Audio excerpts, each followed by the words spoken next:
It is what it is. You care at all about those kind of things, or No, not really. What does that say where your offense is right now and the ability to make so much progress in the last 6 weeks? Yeah, we've been playing great. Our guys work really hard to put on good performances every Sunday, and it's been showing up on film, and we're excited about where we're at. Big one this week. Another division game that we got to go and put our best foot forward. why do you think Cleveland's kind of done so well defensively against you guys the last two times you guys have played, excluding that weekend? They got really good players.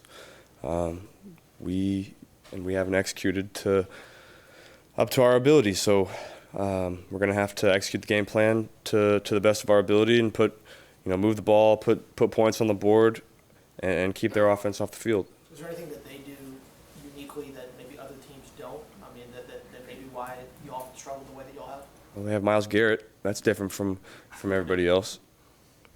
I think you've only thrown 5 red zone interceptions. I think 3 of them are against Cleveland. Anything? Is it a scheme? Is that a scheme thing? Is that just? No, it's just me not doing my job. That's only against that team. Seems that way. What's that like, as you know, kind of the history of the games since you've been here, and kind of what's that prep like going into this week for you? Does anything change at all or no? No, not really. I mean, you look at all the games we've played against them. We've, until last game, we really moved the ball really well. We've just had some key turnovers and some bad spots that have limited our ability to win those games. And so we got to take care of the ball, execute, run the ball well, and take our opportunities when they come. With the way their team is constructed, how much does game script matter? I know it matters every week. Yeah. Against them. Like you said, it matters every week. We try to put our favorite plays in the game plan in that early script until the defense shows us something different. And I think for the most part this year we've been pretty good in the first, second quarter since the beginning of the year. So that's credit to the coaching staff for putting together a good game plan. Along those lines, Joe, last year you talked a lot about figuring out the game in the first quarter of a game and then making adjustments from there. Has that stayed the same this year, or is it a little bit different? It kind of depends on the game. For the most part, that's true. Teams are still playing us a little differently, so you always have to be ready to make your adjustments on the fly, which we've been really good at. We got smart players and great coaches that make those adjustments in game that have allowed us to move the ball and score. How important is it not to force things while you're making those adjustments and force something that's not there? How important is it to stay away from those? Yeah, you always got to get a feel for the game before you like to be explosive early in the game, and we have the guys that can do that, but you also want to get a feel for it and see how they're playing you and see where you can make those opportunities. Where do you feel like the offensive line's at now compared to when y'all played Cleveland in Week 8? I mean, they're playing better than just about everybody in the league. They've been dominant the last couple of weeks, and that's exciting to see. How does that kind of adjust as you maybe now have more time in the pocket? It's probably a little bit better for you. How do you adjust the way you go through reads and progressions, knowing that you're going to maybe get that extra half second or full second that you didn't have earlier in the season? Kind of depends on the spot. I'm going to continue to play the game the way that I play, and I'm going to get the ball out quickly and find my running backs when they're there, and I'll just try to distribute the ball to the open guy, and then the way that they're playing, maybe I can extend some plays that maybe I couldn't have in the past. Joe, there was a former Chiefs player who said this Bengals team right now is better than the team we faced last year. A lot of that is growth with this team, but also for you, you're playing at a really high level. How do you feel like you have grown the most? I know the year's not over, but just this year from last year, where have you grown the most? I think just overall, I'm playing the game faster. I'm finding the checkdowns quickly when I need to, and that's allowing them to turn those checkdowns into 7-8 yard plays that are keeping us on schedule. And then I think we've done a really good job of taking advantage of the opportunities that we do get. We don't get a ton just because of how our guys on the outside. And when you get one-on-ones, you got to take advantage of them, and I think we've done that. There's been a lot of film breakdowns from the 3rd and 11 play against the Chiefs that won you guys the game on Sunday. your vision stands out, obviously. I know you've always been good at that, but is that something even this year, dealing with the Tampa 2 and everything, that has improved along the way, just the way you're seeing defenses? I think I'm just an overall better player. I really like the way that my legs are coming along. I think that's added a part to my game that maybe I didn't have last year coming off that injury, and so I'm excited about that. And I'm just seeing the field really well right now, preparing the way I need to prepare to put my best foot forward on Sundays. Zach was saying that you go for Zach was saying you go for the throw. He was describing you. Where does that come from? That kind of that killer instinct, that go for the throw, go for it, and not wait. I don't know.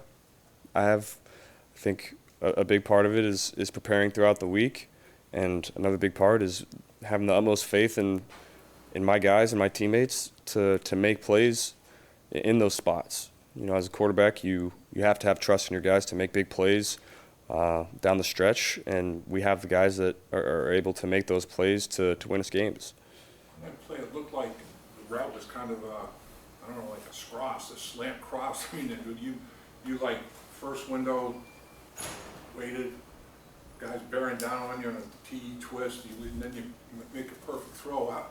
How do you make those decisions? Don't do it now, got to wait, do it again. I mean, and throw it like that. It's great. Well, it's 3rd and 11. You got to wait for him a little bit to get down the field when you're running a slant, because if you hit that first, the first window was a little muddy, and if you throw it in that first window, you might not get the first down. So you might have to. I felt like I had to hold it for just an extra tick to try to let him get down the field and clear that first window, and trust T to make the play in a contested situation.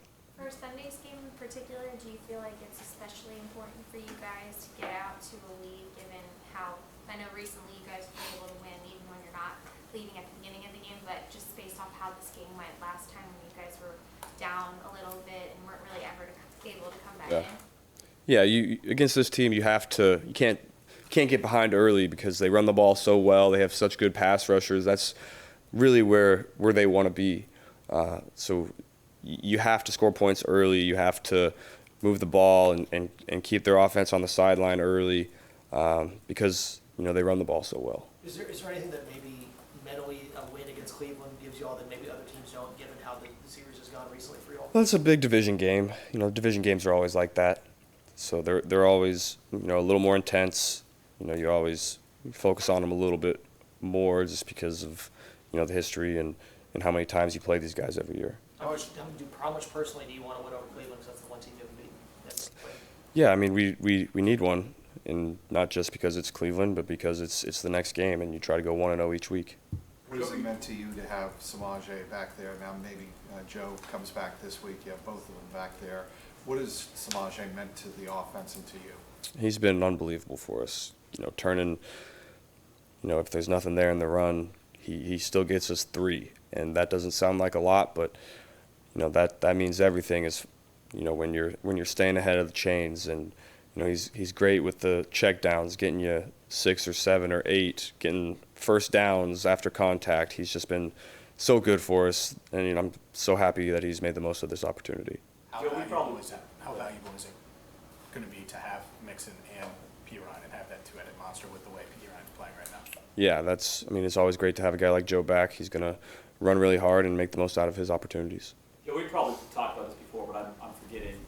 Denzel Ward, what is your relationship like with him? I got a great relationship with Denzel. We were in the same class at Ohio State coming out of high school, and so I love Denzel. I've been around him a long time. He's a great player. Always fun talking with him during and after the games. So I'm looking forward to seeing him. So we asked you about, obviously, the team wanting to win this game, you wanting to beat the Browns. Is that one of those personal motivators that Denzel Ward has the edge over you, is going to talk trash to you, going to give you some kind of heck about it if they win again? No. Nothing like that. Me and Denzel, we love each other. It's not there's not a lot of trash talk going on between us on the field. Based off your comment about Myles Garrett, you faced probably, I don't know how many top edge rushers you faced at this point in your career. You've seen Aaron Donald, TJ Watt. Would you say Myles Garrett is the toughest matchup for you? He just presents so many problems to you because he can win at the line of scrimmage. He can win late. He's fast off the ball. He's just so disruptive in everything that he does. He's a great player. Your numbers have been terrific in the red zone. Is that one of the spots where you've improved, not just having the snaps and just learning? And what is it maybe you took from last year to this year about the red zone? I thought we were pretty good. Down the stretch last year we weren't great, but we started off the season last year really, really good. We were top 5 in the league, I think. And, we have great game plan every week for the red zone. And we have receivers that make contested plays, and that's what you need in the red zone. You need guys that are going to, go get the ball in tight, contested situations. Could this game be a lot like last week's game? Both teams had the ball 8 possessions, 1 each in the first quarter. It's like you have a sense of urgency to score. You guys scored on 5 of your 8 possessions. The way they run it and eat the clock up and stuff, do you go into the game thinking, I may not have that many possessions, we got to capitalize? Yeah, the way teams play us on defense, we've been having to really move the ball down the field in 10, 12 play drives, and that limits your possessions in a game. So you have to make the most out of every single one that you have. And, the urgency to get points on every drive is elevated in games like this.